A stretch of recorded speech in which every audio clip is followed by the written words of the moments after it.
একটা কথা আছে, রাখে আল্লাহ মারেকে। অর্থাৎ পৃথিবীর সারা মানুষ বা সকল মানুষ যদি একদিকে হয়ে একটা সিদ্ধান্ত নেয় আর আল্লাহর সিদ্ধান্ত যদি থাকে ভিন্ন কিছু, তাহলে সেখানে বাস্তবায়ন হবে আল্লাহর সিদ্ধান্তই। বা আপনি যেই ধর্মের অনুসারী সেই ধর্ম অনুযায়ী আমরা কিন্তু এই কথাগুলো বিশ্বাস করি। ইরানকে মোটামুটি একদম একটা নপুংসক রাষ্ট্রে পরিণত করতে চাচ্ছিল। অর্থাৎ এমন একটা রাষ্ট্র, এটার কোনো সামরিক সক্ষমতা নাই, এটার কোনো কি বলা হয় যে কোনো বিজ্ঞানী নাই, কোনো জ্ঞানী নাই, এখানে কোনো বড় অফিসার লেভেলের কোনো মানুষ নাই, কমান্ডিং পজিশনে কেউ নাই। অর্থাৎ একটা রাষ্ট্র, এটার কোনো সিস্টেম নাই, এরকম একটা রাষ্ট্রে পরিণত করার যেই সংকল্প বা পরিকল্পনা ইরানের বিরুদ্ধে মার্কিন যুক্তরাষ্ট্র দেখেছে ইতিমধ্যে, তা পানিতে পরিণত হয়েছে না হয়েছে। এরপরে যেটা করছিল যে আমেরিকা এবং ইসরায়েল আপনার ইরানের যে ক্ষেপণাস্ত্র ভান্ডার সর্ববৃহৎ, এটার মধ্যে কিন্তু অভিযান চালাই বসছিল। তো এর পর আমেরিকা বলছিল যে 5 বছর নাকি লাগবে ইরান তাদের এই সক্ষমতাকে ফিরে পেতে। কিন্তু আলহামদুলিল্লাহ বাস্তবতা হচ্ছে যে যুক্তরাষ্ট্র এবং ইসরায়েলের হামলায় ক্ষতিগ্রস্ত যে ভূগর্ভস্থ ক্ষেপণাস্ত্র বাংকার ছিল এবং সাইলো ছিল, সেই ভূগর্ভস্থ ক্ষেপণাস্ত্র বাংকার এবং সাইলো থেকে ইতিমধ্যে ধ্বংসস্তূপগুলো সরিয়ে সেগুলোকে সচল করে ফেলেছে ইরান মাত্র কয়েক ঘন্টার মধ্যে।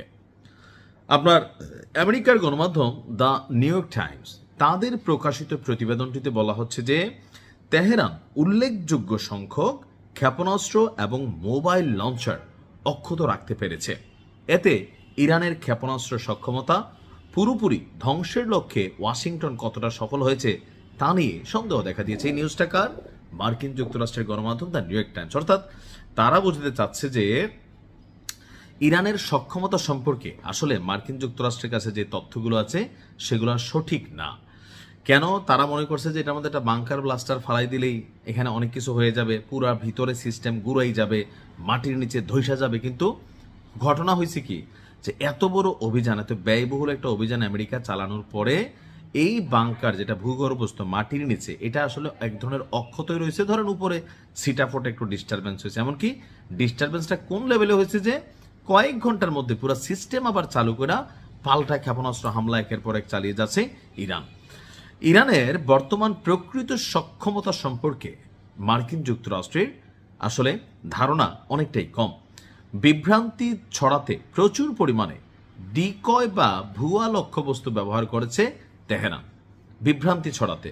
অর্থাৎ ধরেন ফলস যেটা আর কি, অরিজিনালটা না, তো মাইরা বিভিন্নভাবে সিস্টেমকে হ্যাং করে দিচ্ছে ইরান। এটাও একটা যুদ্ধের ফল। এর ফলে প্রকৃত ক্ষেপণাস্ত্র লঞ্চার কতটা ধ্বংস হয়েছে তা নির্ধারণ করা কঠিন হয়ে পড়েছে।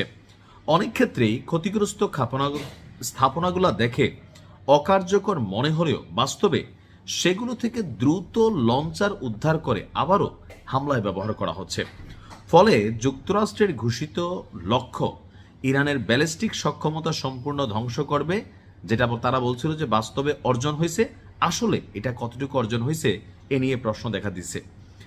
একই সঙ্গে সিএনএন এর প্রতিবেদনে বলা হয়েছে যে দীর্ঘদিনের টানা হামলার পরও ইরানের প্রায় অর্ধেক লঞ্চারের বেশি অক্ষত রয়ে গেছে। আর সামগ্রিক সক্ষমতা ইরানের ভাঙতে পারেনি মার্কিন যুক্তরাষ্ট্র, বরঞ্চ প্রতিদিন 15 থেকে 30টি ব্যালিস্টিক ক্ষেপণাস্ত্র এবং 50 থেকে 100টি ড্রোন নিক্ষেপের তথ্য ইরানের আক্রমণ ক্ষমতা, সামরিক সক্ষমতার একটা জানান দিচ্ছে। তো এই সকল কিছুর মধ্যে আপনার ইরান অজেয় অবস্থায় আছে।